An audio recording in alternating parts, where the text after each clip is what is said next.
प्रिय मित्रों, यह संदेश परम पिता के हैं। सुने मेरे प्रिय बच्चों, आप क्या समझते हो? जो संसार में दरिंदगी कर रहे हैं वह आपकी तरह मेरी पूजा पाठ भक्ति इबादत नहीं करते। वह भी किसी न किसी प्रकार से किसी न किसी रूप में मेरी इबादत बंदगी करते हैं। लेकिन वही बात, मुझे कौन कितना समर्पित है, केवल आप और उनमें इतना ही अंतर है। लेकिन पूर्ण रूप से मुझे कोई समर्पित नहीं है। जब आज आप में पूर्णता नहीं, तो जीवन में पूर्णता कहाँ से हो जाएगी? कहाँ से आपकी इस जीवन की यात्रा पूर्ण होगी? इस यात्रा को विराम और विश्राम कहाँ से प्राप्त हो जाएगा? जबकि मनुष्य शरीर में ही जीवन की पूर्णता को प्राप्त करना था। आप दोनों की स्थिति में केवल इतना ही अंतर है। कोई अपने कर्मों से सुख प्राप्त कर रहा है तो कोई दुख प्राप्त कर रहा है, लेकिन अपने लक्ष्य को न वह प्राप्त कर रहा है जो दरिंदगी फैला रहा है, और ना ही वह प्राप्त कर रहा है जो इस दरिंदगी को अपनाने से बचा हुआ है। इस दरिंदगी को अपनाने से बचा हुआ है। बंदगी दोनों ओर से हो रही है, लेकिन सार्थक परिणाम आत्मसंतुष्टि और जीव कल्याण के लिए नहीं हो रही, केवल मन की इच्छाओं को पूरा करने के लिए। जब आप आज मेरी आवाज़ से चेतन और अपने लक्ष्य के प्रति गंभीर नहीं हो रहे हैं, तो इन धर्म ग्रंथों, पूजा पाठ, भक्ति इबादत आदि से किस प्रकार चेतन और स्वयं के प्रति गंभीरता को महसूस करेंगे? जब स्वयं में चेतनता और गंभीरता ही महसूस नहीं की, तो मुझे महसूस कहाँ से करेंगे? विचार करें, आज बंदगी इबादत की ज़रूरत है यह एक समझदारी के साथ जीवन को जीने की, और वह समझदारी तब आएगी जब आपके जीवन का कुछ लक्ष्य होगा। इसलिए आप समझदारी का इस्तेमाल करेंगे, क्योंकि आपको लक्ष्य तक पहुंचना है। लेकिन आप जो कर रहे हैं उसकी वजह से आपको आपके लक्ष्य का नहीं पता है।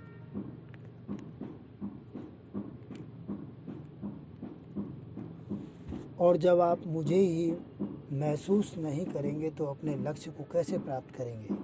दरिंदगी को अपनाने वाले तो अपने मन की इच्छाओं को पूरा करने के चक्कर में अपना वर्तमान और अपना भविष्य दोनों दुखों के हवाले कर देते हैं। लेकिन आप अज्ञानता के कारण वर्तमान से अपने आप को पूर्ण सुखों के हवाले नहीं कर पाते। इस वर्तमान समय जो चल रहा है, इसमें आप अपने आप को पूर्ण सुखों के हवाले नहीं कर पाते, अर्थात पूर्ण सुखों के स्रोत तक नहीं पहुंच पाते, और फिर कर्मों के आधार पर विवश होकर शरीरों को धारण करना ही पड़ता है। जबकि जीव के लिए शरीर सुखों का कारण है। आप यह सोचते हैं, लेकिन ऐसा नहीं है। यह शरीर सुखों का कारण है ही नहीं। किराएदार ही होता है, और बार बार मकान को बदलने का दुख किराएदार ही जानता है। जो अपने मकान में होता है वह सुखी होता है। वह निज अपने घर के सुख की परिभाषा को जानता है, यानी कि निज घर के सुख की परिभाषा को वह जानता है, किराएदार नहीं जानता। और यह बात आप अच्छी तरह से जानते हैं। यह शरीर रूपी मकान छोड़कर जाना है, तब भी आप अपने निज घर की खोज नहीं करते, अपने लिए निज घर को तैयार नहीं करते, अपने आप को निज घर के लिए तैयार नहीं करते, इसे काबिल नहीं बनाते, एक दूसरे के पीछे चलते हैं। क्या आपको पता है जिसके पीछे चल रहे हैं आप, अर्थात जिस किराएदार के पीछे आप चल रहे हैं वह किराएदार इस शरीर रूपी मकान से निकलकर कहाँ जाएगा? यदि अपाहिजों की तरह चलना ही है तो केवल उस किराएदार के पीछे चलो जिस किराएदार को निज घर का पता हो और वह इस शरीर रूपी किराए के मकान को छोड़कर अपने निज घर में जाने की तैयारी कर रहा हो। उससे पूछो कि तुम्हारा निज घर कहाँ है और तुमने इसको अपने लिए तैयार कैसे किया है, या तुमने स्वयं को इस घर के लिए कैसे तैयार किया है। ये बातें आप पूछें। यदि स्वयं में जिंदा हो तो स्पष्ट रूप में उनसे पूछो जिनके पीछे आप आज वर्तमान में आंखें मीच कर चल रहे हो, चाहे वह किसी प्रकार का धर्म हो, किसी भी प्रकार के धर्म ग्रंथ हो, किसी भी प्रकार का वो इंसान हो। विशेष ध्यान रहे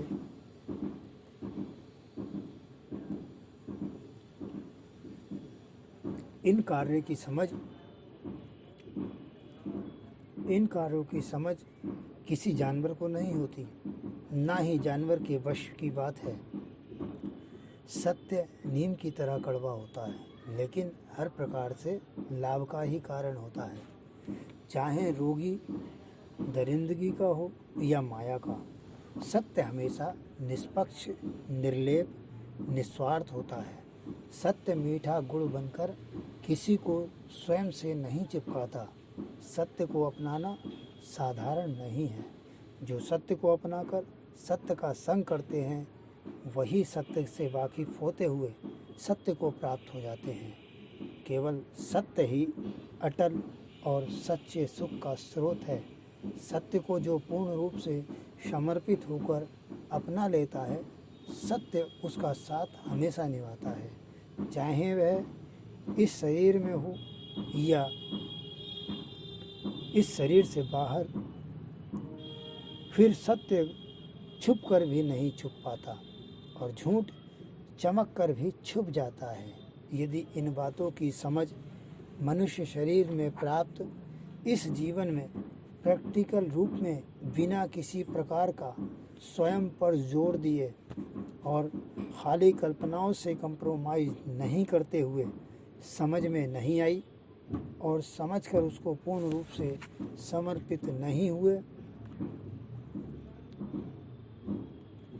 तो फिर समझिए आप अभी तक सत्य की ताकत से नहीं, झूठ की ताकत का सहारा लेकर कल्पनाओं से ही कंप्रोमाइज कर रहे हैं।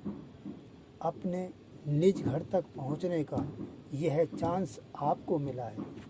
जिस प्रकार चाहें इस चांस को खेलिए, लेकिन ध्यान रखें शरीर में उपस्थित मन से उत्पन्न होने वाली इच्छाओं का लक्ष्य जीवात्मा का लक्ष्य नहीं होता है और जीवात्मा का मन भी नहीं होता है। जीवात्मा स्वयं में अपनी इच्छाओं को उत्पन्न कर सकती है। यदि जीव और आत्मा आपस में एक दूसरे से अलग अलग ना हो तो, लेकिन जीव माया की चकाचौंध में आत्मा से अलग होकर इस माया में गुम हो जाता है, जो फिर कभी भी आत्मा का संग नहीं कर पाता और इस माया में ही अनंत काल तक दुख भोगता हुआ भटकता रहता है। और वह जीव कोई और नहीं, आप हैं। आपको प्राप्त होने वाला शरीर तो पंच भौतिक है, यह तो पंच तत्वों में लीन होकर अपने मूल में मिल जाएगा, लेकिन आपने तो अपने मूल का साथ तो इस शरीर में रहते हुए ही छोड़ दिया था, तो फिर अकेले ही भटकना है। आत्मा का संग नहीं किया और शरीर का संग रहा नहीं। अब जीव बेचारा क्या करे? समय के रहते अपना घर नहीं चुना, अब शरीर से निकलकर जाए तो जाए कहाँ? जाना तो ज़रूर है, आज नहीं तो कल।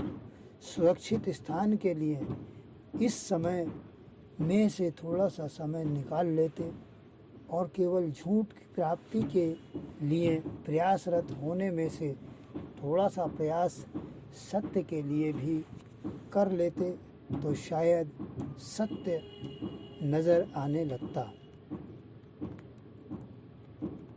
जो आज झूठ मूठ में बने बैठे हैं वह कल नहीं होंगे। यह सब माया का प्रलोभन है, आपको अपने लक्ष्य से गुमराह करने के लिए। आप विचार कीजिए, आपने आज तक जितने भी प्रकार के साधन अपनाए हैं, चाहे पूजा हो, भक्ति हो, चाहे वेद हो, चाहे शास्त्र हो, चाहे कोई धर्म हो, किसी ने कभी आपको इसके लिए प्रेरित किया है कि आपको अपने लक्ष्य पर पहुंचना है? उसका लक्ष्य तक पहुंचने का रास्ता क्या है और ये क्यों ज़रूरी है? इतना जोर देकर कभी आपसे किसी ने कहा है? बस आप वही किराएदारों के पीछे चल रहे हैं। उसको स्वयं को नहीं पता कि उसको शरीर छोड़कर जाना कहाँ है, उसका लक्ष्य कहाँ है, केवल कल्पनाओं में। तो इसलिए जो आज झूठ मूठ में बने बैठे हो वह कल नहीं होगे। यह सब माया का प्रलोभन है, आपको अपने लक्ष्य से गुमराह करने के लिए। इसका उपयोग निर्लेप भाव से करें। आप जो कर रहे हैं कार्य, उन सब का उपयोग निर्लेप भाव से करें और ये सोच कर करें कि हम जो करते हैं संसार के अंदर वह सब झूठ होता है, क्योंकि सत्य तो सत्य है। जब शरीर झूठ तो शरीर के सारे कार्य झूठ हैं। इसलिए स्वयं को गुमराही के रास्ते पर जाने से बचाएं और इसकी पहचान है आपके मन की नहीं, आपकी अपनी पूर्ण रूप से संतुष्टि के साथ वास्तविक समझ को प्राप्त होना। इंसान खुद को ही बनावटी और लिखित ज्ञानों का सहारा लेते हुए धोखा देता है और अपने आप को केवल मात्र झूठी कल्पनाओं के आधार पर, वो कौन सी कल्पनाएं हैं जो आज वो लोग दे रहे हैं जिन्हें स्वयं के घर का पता नहीं है, वो सब मात्र झूठी कल्पनाएं हैं। क्योंकि अगर मैं किसी से ये कह दूं कि जिसका आपने नाम सुना हो, ना देखा हो, और मैं कह दूं कि मैं उस चीज़ को आपको सौंप दूंगा और वो सामने आपके कभी ज़िंदगी में लाऊं नहीं, तो आपका यकीन करना व्यर्थ का है। आप अपने आप को धोखा देते हैं। तो यहाँ पर यही लिखा हुआ है कि आपके मन की नहीं, आपकी अपनी पूर्ण रूप से संतुष्टि के साथ वास्तविक समझ का प्राप्त होना। इंसान खुद को ही बनावटी और लिखित ज्ञानों का सहारा लेते हुए धोखा देता है और अपने आप को केवल मात्र झूठी कल्पनाओं के आधार पर इन सभी बातों पर पूर्ण रूप से खरा उतरता हुआ पाता है, क्योंकि सत्य का पता नहीं है। इसलिए जो सुन रहा है वो उसको सत्य लग रहा है और स्वयं को सोचता है कि मैं जो कर रहा हूँ मैं सही हूँ, इसलिए वो अपने आप को खरा उतरता हुआ पाता है। यही माया की गुमराही है, जबकि यह कार्य किसी भी प्रकार के ज्ञान से प्राप्त होने वाली बनावटी संतुष्टि का नहीं है। आपको कितने प्रकार के लोग ज्ञान दे देते हैं और आप काल्पनिक संतुष्टि करते हैं, वो बनावटी है। लेकिन परमपिता कहते हैं जबकि यह कार्य किसी भी प्रकार के ज्ञान से प्राप्त होने वाली बनावटी संतुष्टि का है ही नहीं, केवल मुझसे, परमपिता कहते हैं कि मुझसे प्राप्त होने वाली संतुष्टि का है।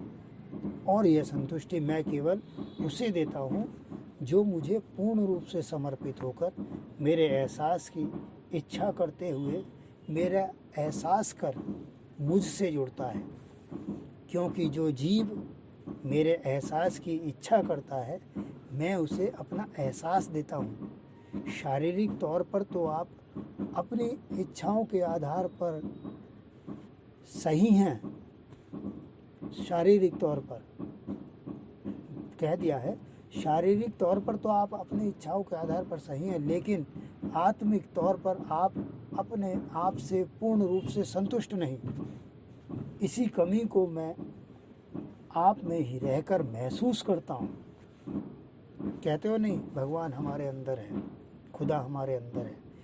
तो ये परमपिता कहते हैं कि मैं आप में ही रहकर आपकी इस कमी को, क्योंकि आप संतुष्ट नहीं हैं, मैं इसको आप में रहकर आपकी इस कमी को महसूस करता हूँ। इंसान को समझाना आसान होता है, जानवर को नहीं। कहते हैं इंसान को समझाना आसान होता है, जानवर को नहीं। अगर नहीं समझ में आ रही तो खुद समझ लीजिए परमपिता का इशारा कहाँ है। इंसान को अपनी भलाई का पता होता है, जानवर को नहीं। इन सब बातों पर विचार करना चाहिए कि आज ये सारी बातें परमपिता हमें क्यों समझाना चाहते हैं। शरीर विशेष नहीं होता, शरीर में उत्पन्न होने वाली विशेषताएं विशेष होती हैं। आज इस आवाज़ को सुनकर भी नहीं सुन पा रहे हैं, आप कहाँ हैं? ध्यान अपने कर्मों से जोड़ी हुई मेरी समस्त प्रकार की माया में है आपका ध्यान। जो आपने ज्ञान इकट्ठा किया है, जो आपने तरीके मेरे पूजा भक्ति इबादत के किए हैं, क्या आपका ध्यान वहाँ पर है? जो शरीर के बाद किसी काम का नहीं। मुझसे असंख्य ज्ञानों की उत्पत्ति होती है, लेकिन असंख्य ज्ञान मेरी उत्पत्ति नहीं कर सकते। असंख्य ज्ञान मिलकर आप ये सोचें कि आप मुझे देख लेंगे, मेरा एहसास कर लेंगे। आप माला जप के मुझे महसूस कर लेंगे, बंद आँखों से मुझे महसूस कर लेंगे, योग समाधि साधनाओं से मुझे देख सकते हैं। नहीं, कह दिया है कि असंख्य ज्ञानों की उत्पत्ति मुझसे हुई है, लेकिन असंख्य ज्ञान आपके जो हैं वो मेरी उत्पत्ति आप में नहीं कर सकते, वो आपको मेरा एहसास नहीं करा सकते। और आप मेरी माया, मेरी आवाज़ को अनसुना कर रहे हैं, और आप मेरी आवाज़ को अनसुना कर रहे हैं। उन्हीं असंख्य ज्ञानों में उलझे हुए हो, इसी चक्कर में आप मेरी आवाज़ को अनसुना कर रहे हो, झूठ मान रहे हो कि यह इस धर्म का ज्ञान, वह उस धर्म का ज्ञान। क्या आपको अपने वास्तविक धर्म का ज्ञान है? वास्तविक धर्म के ज्ञान के अलावा और ज्ञानों में लिप्त होना ही मेरी माया है। यदि आप अपने वास्तविक धर्म को नहीं समझते और प्रकार के ज्ञानों में उलझे हुए हो, तो वो सारे के सारे ज्ञान मेरी माया हैं। मेरे दिव्य संदेशों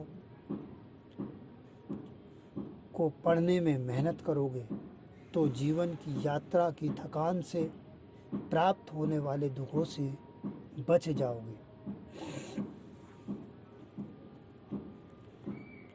यदि इस जीवन में पूर्णता नहीं हासिल हुई तो आपकी इस जीवन यात्रा का कोई लाभ आपको प्राप्त होने वाला नहीं है। जिस प्रकार से किसी व्यक्ति को यात्रा पर दौड़ा दिया जाए और वो अपनी मंजिल पर ना पहुँचे और वह उस यात्रा में परेशान हो, थकान हो, बेचैनी हो, तो उसका कोई लाभ होने वाला नहीं है। वो उसकी सारी की सारी जीवन यात्रा बिल्कुल व्यर्थ गई, वो अपनी मंजिल को नहीं पहुंच सका। इसी प्रकार से यदि इस जीवन में पूर्णता हासिल नहीं हुई तो आपकी इस जीवन यात्रा का कोई लाभ आपको प्राप्त होने वाला नहीं है। खाली हाथ जाना ही लगा रहेगा इस संसार से। इसलिए खाली हाथ जाने से बचें और अमर करने वाला यह अमृत पीकर हमेशा हमेशा के लिए अमर हो जाएं। थोड़ी सी मेहनत और जीव की अमरता का प्रदान कर देने वाला यह अमृत मैं आपको सौंप रहा हूँ। पियो या न पियो, यह आपकी इच्छा पर निर्भर करता है। इसीलिए कहा है, अमर होना है तो यह अमृत का कड़वा घूंट समझ कर ही पी लीजिए। मेरे प्रिय बच्चों, पहले विकास फिर विनाश। इसलिए विकास करते हो कि मेरे बच्चों का विनाश अच्छी तरह से कर सकें। विनाश करने वाला विकास आपके पतन का कारण बनता है, तो विकास ही मत कीजिए। यह विशेष समय चल रहा है, इसमें विनाश भी होगा और आत्मिक विकास भी होगा। इसमें मेरी उपस्थिति का पूर्ण लाभ उठाएं, इस समय को व्यर्थ ना गंवाएं।